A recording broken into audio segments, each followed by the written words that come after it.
Why it sucks to be an elephant trapped in a tiny room. Imagine waking up one day, stretching your legs, flapping your ears, and realizing you can't move. Not because you're lazy, not because it's Monday, but because you're an elephant, and someone had the brilliant idea of stuffing you into a room the size of a janitor's closet. Welcome to the nightmare of being 12,000 pounds of majestic wilderness, squeezed into four walls that scream minimalist prison. You know that saying, there's an elephant in the room? Yeah, that's not a metaphor anymore. That's you. You're the problem. You're the furniture. You're also the ventilation system now because your ears are hitting every corner of the room when you try to breathe. At first you think it's just temporary. Maybe they're renovating the savannah. But no. Day after day you're bumping Enjoy your life, getting carpet burns on your tusks, and your butt is permanently lodged between a bookshelf and a mini fridge. You can't even turn around without knocking over a lamp, a chair, or someone's Wi-Fi router. You've single-handedly destroyed 4 modems and an entire IKEA shelf just by trying to sneeze. And don't even get me started on the toilet situation. Elephants don't exactly use plumbing. But here you are, trying to maintain some dignity while balancing on a porcelain throne built for a species with knees that bend the other way. Spoiler alert, it does not end well. And since you're too big to leave the room, guess where the smell stays? Yeah. Welcome to Eau d'Elephant, the hottest new scent in claustrophobia and regret. Eating time? What a joke. In the wild, you'd be chomping on grass, tree bark, leaves. Here, some poor intern squeezes through the crack in the door with a salad bowl and a banana like you're on some trendy plant-based diet.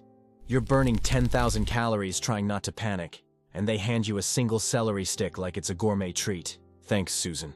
That'll keep me alive for 4 seconds. You try to nap. Not because you're tired, but because sleeping is the only escape left. But guess what? There's no room to lie down. Your legs are folded like a yoga master stuck in level expert. Your trunk is wedged between a shoe rack and a microwave, and the only thing you dream about is wide-open plains and not being inside a closet. Social life? What social life? You can meaty FaceTime your elephant friends because you crushed your phone on day 2 with your butt. You can't even trumpet properly anymore. The echo in the room is so intense, your own call scares you. Once, you tried to express yourself with a joyful stomp. The building evacuated.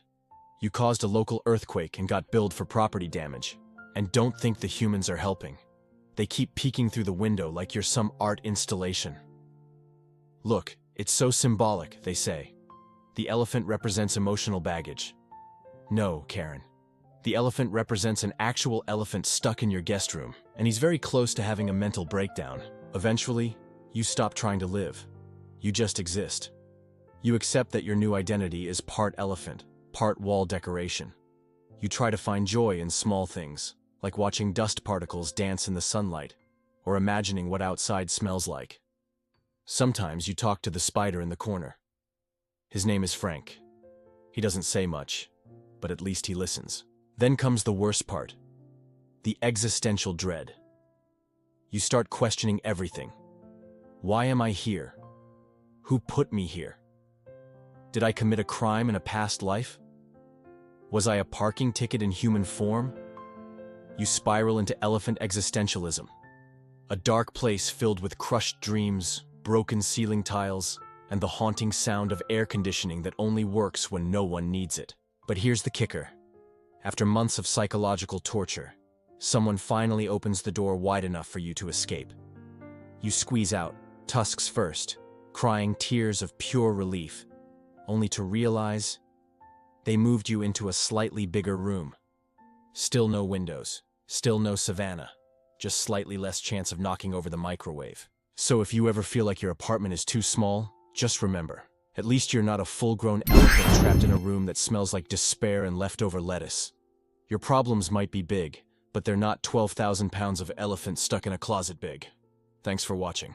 If this made you laugh, cry, or just feel slightly less alone in your cramped little space, give it a like and subscribe for more ridiculous animal realities.